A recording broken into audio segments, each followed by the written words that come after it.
Welcome. Today is Tuesday, April 30th, 2013. Welcome to the special meeting, Public Works Committee meeting. We're here at, live at Aliso Pico Rec Center in Los Angeles. And I am Councilmember Joe Buscaino, Chair of Public Works Committee. And I would start off by a few comments, and then we'll dive into the agenda. Today, I've called this special meeting tonight to discuss our broken streets. Los Angeles has the worst streets in the nation. Nearly 1/3 of city streets are so badly damaged that the Bureau of Street Services can no longer maintain them because low-cost routine maintenance is not effective. And reconstruction is too costly for a city facing a multi-million-dollar budget deficit. The price tag to fix 8,700 lane miles of failed streets is a staggering $3 billion. And unfortunately, we're already paying for it. Our cars depreciate in value quicker, we get hit with more repair bills, our tires wear out faster, and we burn through more gas, by sitting in more traffic.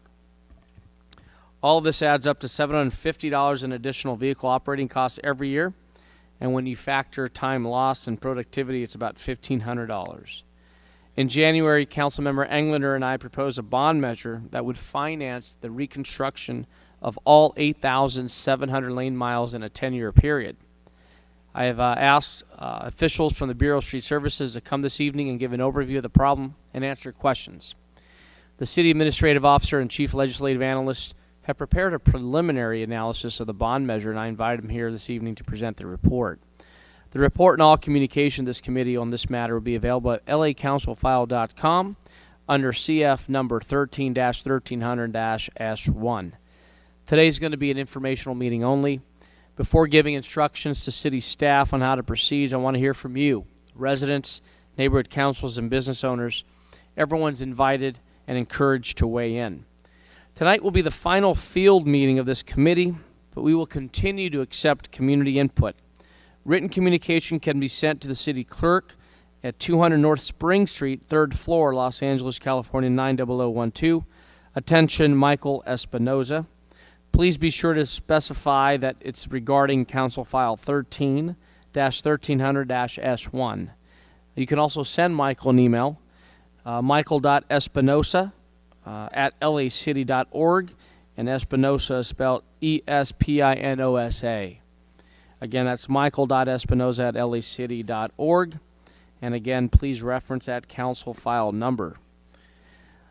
The City of Los Angeles is no stranger to large infrastructure projects. 100 years ago, the LA Aqueduct opened, which allowed the small town to grow into the second largest city in the country. We have risen to the occasion before, and we will do it again. With that, Mr. Clerk, Michael Espinosa, let's move to our agenda. What we're going to do is consider items 1 and 2 together. So with that, please read those two items into the record. Item number 1 is a verbal report from the Bureau of Street Services relative to the condition of city streets, street repair and maintenance, and future capital improvements. Item number 2 is a joint report from the City Administrative Officer and the Chief Legislative Analyst relative to the Los Angeles Emergency Local Street Safety and Traffic Improvement Measure, as initiated by motion from Council Members Buscaino, Councilmember Englander, et al. Thank you, Mr. City Clerk. With that, I want to invite Nazario Salceda, Director of Bureau of Street Services, to give us an overview of the condition of our street system, street repair and maintenance, and future capital improvement needs. And Mr. Salceda, if you can, in your report, answer these questions. Give us, explain to us what slurry seal is and what is the cost per mile of slurry seal. How long has this technique, slurry seal, been around, and when did the city first start using it? I also want you to explain to us resurfacing, what it is and what's the cost per mile. Also, do the same for the term that we often use, reconstruction. What is reconstruction of our streets, and what's the cost per mile? And lastly, why does Slurry Seal and resurfacing no longer work on a failed street? So with that, I'm pleased to introduce you Mr. Nazario Salceda, Director of the Bureau of Street Services. Thank you very much, Councilmember Buscaino. Good afternoon. First and foremost, I want to thank you for your constant leadership on all matters related to public works. But specifically, I want to thank you for bringing this critical issue to light.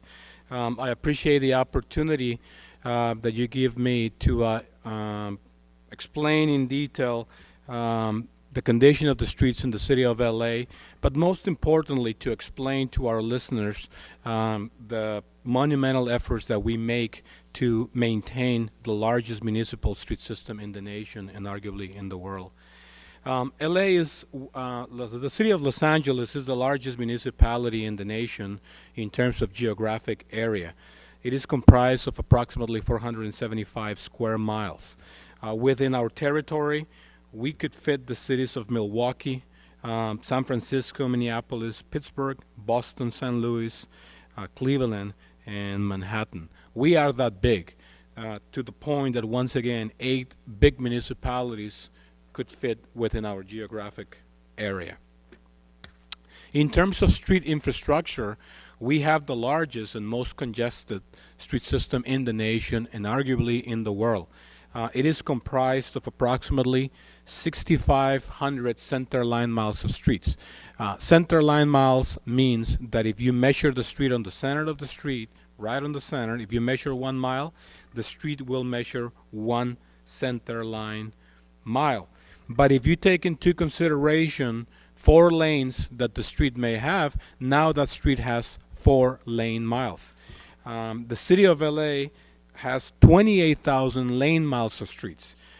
That is equivalent to a 10-lane freeway between the cities of New York and Los Angeles. So we have a massive, incredible street network. But the key thing is that the city of Los Angeles was not always this big. Actually, prior to the 1950s, the city of Los Angeles only had 2,500 center line miles of streets. It was right after the war when the city grew in exponential proportions. We went from having 2,500 center line miles of streets to 6,500 center line miles of streets. So the reality is we grew, and at one point we didn't realize how big we were. We had our first inventory of streets in 1982. So from the 1920s until 1982, we didn't really know what was the condition of the streets, and we really didn't know how many blocks of city streets we had. We have approximately, just for the record, approximately 70,000 city blocks in the city of LA. It was in 1982, once again, when we completed our first inventory of streets. And basically what we did, we went out and we rated the condition of each one of these 70,000 city blocks using a visual inspection methodology. Most recently, in 1998, the Bureau decided to adopt a state-of-the-art pavement management system to really analyze and assess the condition of the streets in LA. In 1998, we adopted micropaver, which is a state-of-the-art pavement management system. Every 3 years, the Bureau of Street Services completes the analysis, the survey, and the survey and the analysis of every segment of the 70,000 city blocks in LA. We use sophisticated equipment that takes images, high-definition images of the surface of the pavement, and those images are analyzed to categorize the condition of the pavements. Pavements in LA can be categorized into 5 different conditions. A, which means good; B condition, which is satisfactory; C condition, which is fair; D conditions, which is poor; and F condition, which is fail condition. Our latest report, the 2011 version of the State of the Streets, determined that 21% of the street network is in good condition, 23% is in satisfactory condition, 18% is in fair condition, 13% is in poor condition, and 25% is in fail condition. Overall, 31% of our street network is in failed or near failed condition. That is approximately 8,700 lane miles of streets. But the question that we always get is, how did we get in this mess? We were not paying attention, Nazario, or what happened? Why all of a sudden we have 8,700 lane miles of streets that need reconstruction? The reality is, like I mentioned before, we didn't have an inventory in the 1920s, 30s, 40s, and 50s. So at that point, the resurfacing program, the annual resurfacing program, was being funded at 50 miles per year. When you divide 2,500 miles of streets by 50 miles of resurfacing, we had a resurfacing cycle of once every 50 years. But when we grew to 6,500 miles of streets and we continued resurfacing only 50 miles per year, we had a 130-year resurfacing cycle, which obviously was insufficient. That is the reason why we have so many streets that deteriorated and failed with no maintenance or very little maintenance. However, I'm glad to report that the last 8 years have been historical in terms of funding. Last year, for example, we completed a historical high of 747 miles of pavement preservation. And this year, we are going to complete 800 miles of pavement preservation. But what we're doing right now is basically addressing streets in A, B, and C condition by using methodologies such as slurry sealing. At your request, Councilman, slurry sealing is a maintenance application, a thin application of an emulsified, rubberized mix to protect and seal the surface of the pavement. Basically, slurry seals the cracks and stops water from infiltrating to the base of the street structure. It costs approximately $25,000 to $30,000 per mile to slurry streets. Once the streets go beyond qualifying for a slurry application, the next line of defense is resurfacing. Resurfacing consists of removing and replacing some sections of the street, approximately 1.5 inches of the existing surface, and replacing it with 2.5 inches of new asphalt mix. Resurfacing costs approximately between $350,000 and $450,000 per mile. Lastly, when the streets have fallen into the category of fail or near fail, streets have to be replaced completely. That methodology, that technique of rehabilitation is called reconstruction. Reconstructing a street can be extremely expensive. It'll cost approximately between $650,000 to $750,000 per mile. That is why it is very, very critical to provide the required maintenance on the streets, because by doing that, we are saving and extending the serviceable life of streets, from 7 to 10 years. The bottom line is the current efforts displayed by the Bureau of Street Services are focused to save streets, the streets in A, B, and C condition. And very little is being done right now to address the streets in condition D and F, because the funding has to be optimized. And the only way to optimize the funding that we get is by addressing and by protecting streets that are in A, B, and C condition.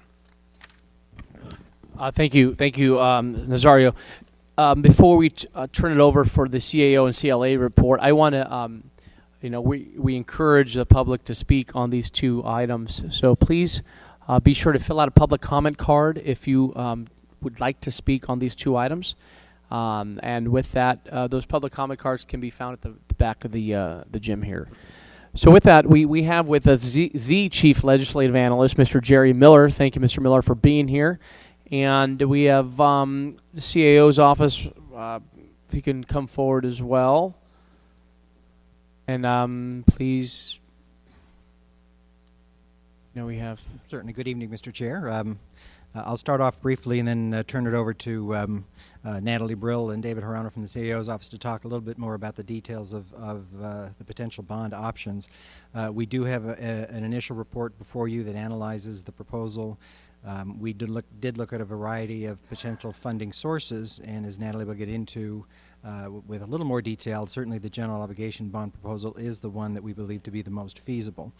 Now, as Nazario said, I think key to all of this is the city's commitment to continue the street preservation program. Because the last thing we want to do is to invest money to fix the failed streets and then find ourselves back in the situation again because we're not able to maintain them. As he indicated, the mayor's proposed budget does include an additional about 70 miles from 730 to 800 miles of street preservation work in the upcoming fiscal year. Your colleagues on the Budget and Finance Committee are in fact dealing with the budget as we speak. It's also important to note that included in that is $17 million of general fund money. Now, the current year general fund money investment into the street preservation program is about $1 million. And has been that way for some years now. So clearly the city is moving forward to showing a commitment to proceed with the preservation program. We do have to keep in mind, however, that we're in a situation where we have funding sources which are going away. The ARA funds are no longer available, Prop 84 funds are no longer available. So again, we did come up with the $17 million this year. But collectively, over the 10-year program, we're going to have to maintain the current level to make sure more don't fall into the failing category.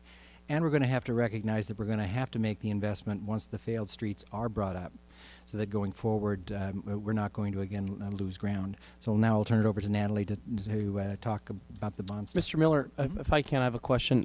Yesterday, I spoke at the Los Angeles Current Affairs Forum, and one individual raised a concern that if the voters do approve this bond, will we ensure that the money that's being used for currently for preservation is not going to be taken away, knowing that the money is going to be used for the failed streets?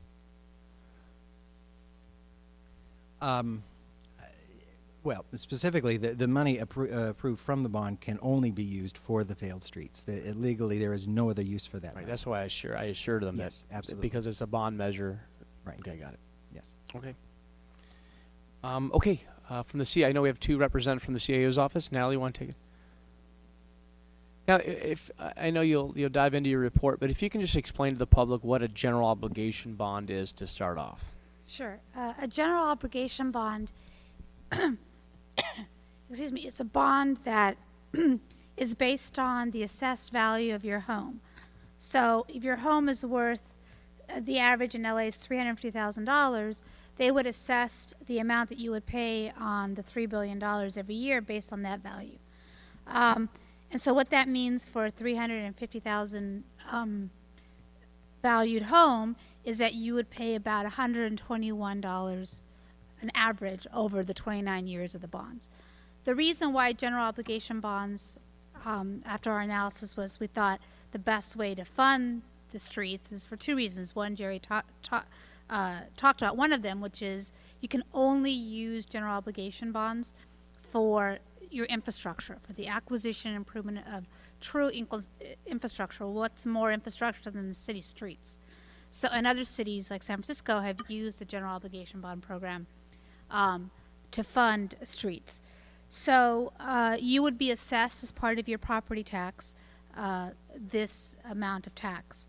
And the most that it would ever get would be in the 10th year, which would be $209, and then it would go down from there. So, over the 10-year period, you would issue $300 million a year, and you would go through all the DNF streets, and you would use the $300 million a year to reconstruct that. I think Nazario went over how much it costs, to do per mile, and that's why it's so expensive, is because you're actually digging all the way down to the dirt, and the $300 million would cover X amount of miles every year. So the total you would pay over 29 years if you were a homeowner would be about $3,500. So at the end of the 10-year period, all the DNF streets would be reconstructed or resurfaced. Those are the two things you can do with general obligation bonds.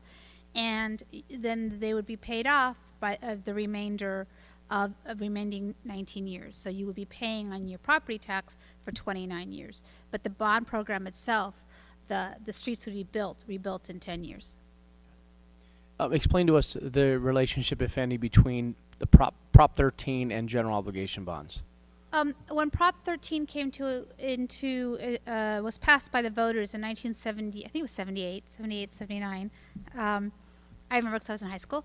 And what it basically said was you cannot impose any taxes without going to the voters.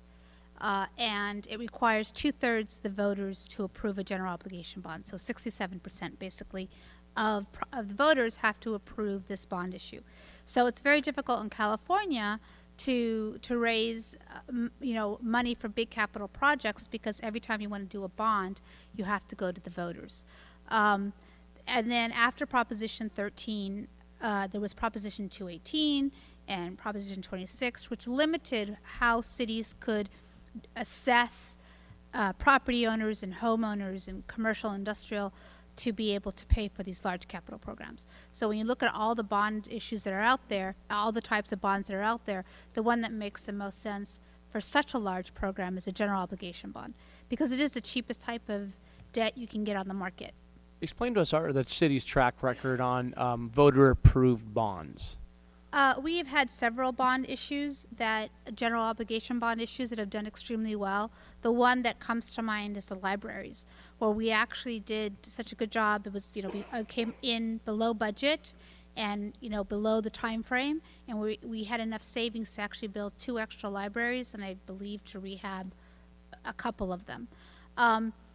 Since the last bond issue, which was for the stormwater, Proposition O, what we have done is we've set up these citizen oversight committees, which bring in interested people in the area or experts in the area to help oversee the program, so it stays on budget and it stays on target.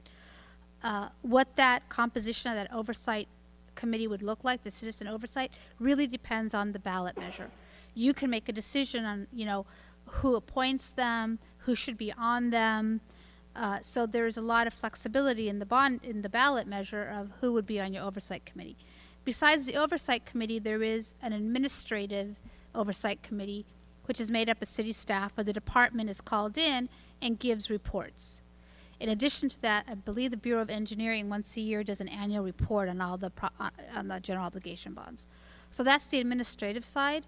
On the debt side, there are very strict restrictions on what you can use the money for. It has to be used for certain things. The city does get audited by the IRS, just like everybody else does, on how they're using their tax-exempt bonds. So there are certain rules that we follow because we don't want to be penalized or something to happen to the bonds. So there are strict rules on how you could use this money. Well, we've heard over the series of the last 5 meetings across the city that people are getting taxed here and taxed there. Do we have money in the existing budget to take care of these nearly 9,000 failed streets in the city of LA? No, I think what Jerry explained is that, right now we're just maintaining, the A, B's, and C's with Slurry Seal and, some paving.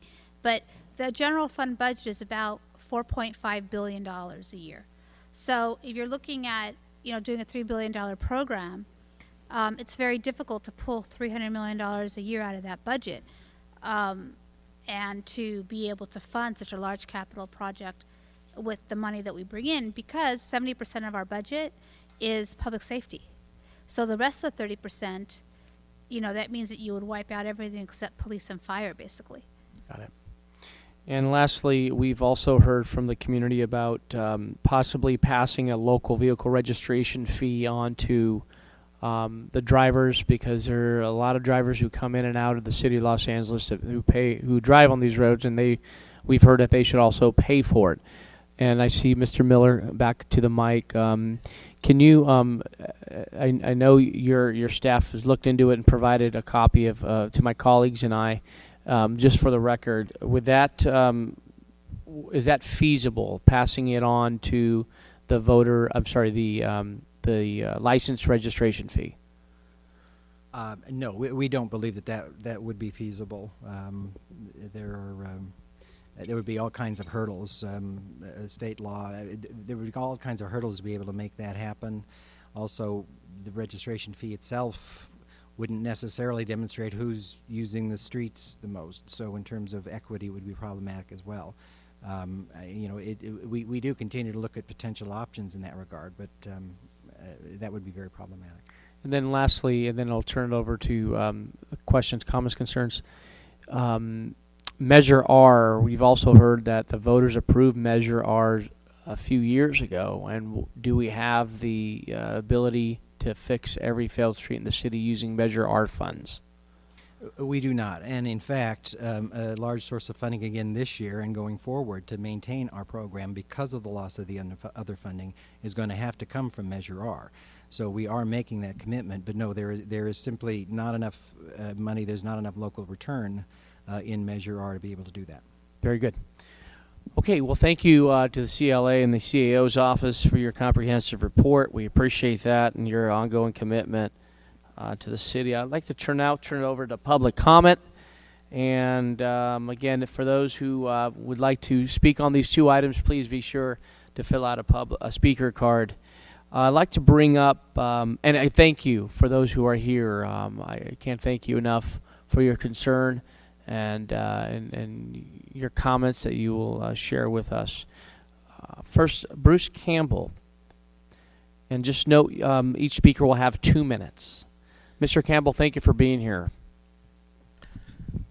Thanks for hosting the event. I meant to go to the West LA one, but I re-noticed the email about 5 minutes before it was happening, and no way could I get there. So I don't really have a opinion on this, though I could. I wanted to bring up a couple things. One is striping. I noticed there's so many stripes that have disappeared. I've been meaning to call the city attorney office and ask how many lawsuits do they get, larger awards if there's no stripe and you hit the car going the other way and is that the city's fault? So be sure to get striping in there. And then I'm not into I think in this century, more paving without some special parts of it, I don't think is the way to go. But if there was some absorption in certain paving and better drainage so it would water nearby plants rather than be washed into the storm drain, and more things, more bike paths. Anyway, it seems like, and then some are talking about green alleys. It seems like this could really be a looking to the future type bond, and so hopefully will be debated for months and we can get clearer alternatives, including greener alternatives. And personally, I use all forms of transportation. I'm driving these days after I got hit by a Hummer crossing the street, but I was 15 years without a car, and so I do like streets to be reasonably well paved. I don't want it to cause body damage and things, or suspension damage, or whatever, to vehicles. Anyway, I hope you look toward greener alternatives, and hopefully within several months we can get one many agree on moving forward. Thank you. Thank you, sir. Next, Teresa Marquez, followed by Andy Wong. Ms. Marquez, thank you for being here. If you can lower the microphone, thank you. Thank you very much for being here. One of the things that I live here in Boyle Heights, and my streets had not been paved for 60 years at one time. Nick Pacheco, which is our councilman 3 times ago, finally put us on the agenda, and it took 3.5-4 years for our streets to be paved.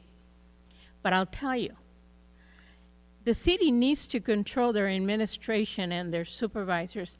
My street now, well, not my street, I live in a dead-end street, but the street that crosses Fresno, which is Fresno, has been paved. I lost track of how many times it has been paved now. In the last 2-3 years, it's been paved at least 10 times, over and over again. I don't know why. At first, I thought, I called Councilman Weezer and I told him, I said, what's going on here? Why do they keep on paving our streets? And he says, oh, they must have come back and put the second layer of what you just mentioned, what he just mentioned. And I said, okay, you know, that makes sense. So I left it alone. But then they did it again. And then they took out the second street. They took off all the components and repaved it again. So there's got to be something wrong with the schedules of, you know, and I don't think people are going to complain if you redo their streets. But that is a lot of money. A lot of money. And Fresno has been, the lines have been changed, I'm not kidding you, at least 15 times this year. So something is really wrong with that.